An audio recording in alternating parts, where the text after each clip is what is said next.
location for the more seedy types in society. Some even claim that it is a hotspot for occultists. Indeed, some believe that Elisa's death may have been staged by a sinister elite cult wishing to demonstrate new technologies and practice biological terrorism. The narrative goes that this alleged cult lured Elisa to the hotel, perhaps via a young soldier seducing her online. After all, Elisa was known to have made new friends via the internet, and even expressed on her Tumblr how she had met a new romantic interest in San Diego only a few days before her death. It is theorized that this soldier was parading the group's new stealth technology, an invisibility device of sorts, in the famous elevator footage. It is proposed that Elisa became part of a sinister plan to advertise the capabilities of this new technology. She was killed by the group, with her body being used to spread a new resistant form of tuberculosis through the hotel's water supply. A fantastical assumption for sure, but there is some circumstantial evidence to support this theory. During the time of Elisa's death, a company called the Invisible Light Agency was based out of the Cecil Hotel. This company was supervised by 3 men, including Anthony Vu. It is recorded on Vu's LinkedIn profile that during this time he was also working for a government subsidy, Raytheon Missile Systems, as a senior visual effects artist. Thereby beckoning the question, why would a government employee working for an arms manufacturer be working almost secretly at the Cecil Hotel? Then there is the elevator footage. At times, Elisa seems confused, almost as though she was interacting with something that was not visible.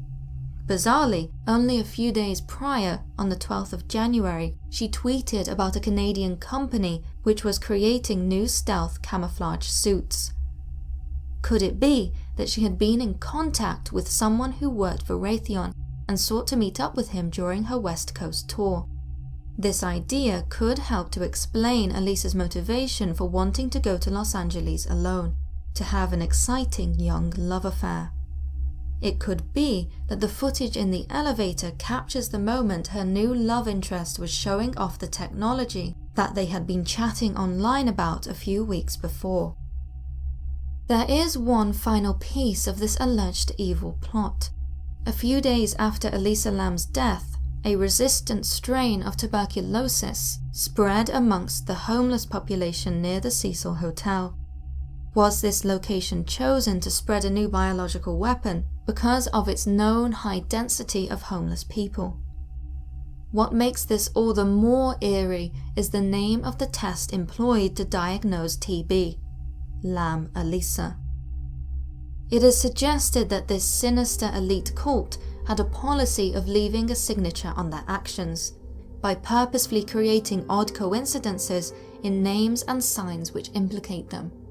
Usually, these signs and symbols have something to do with Lucifer, thus the Invisible Light Agency perhaps being an allegoric reference to a Luciferian invisible weapon.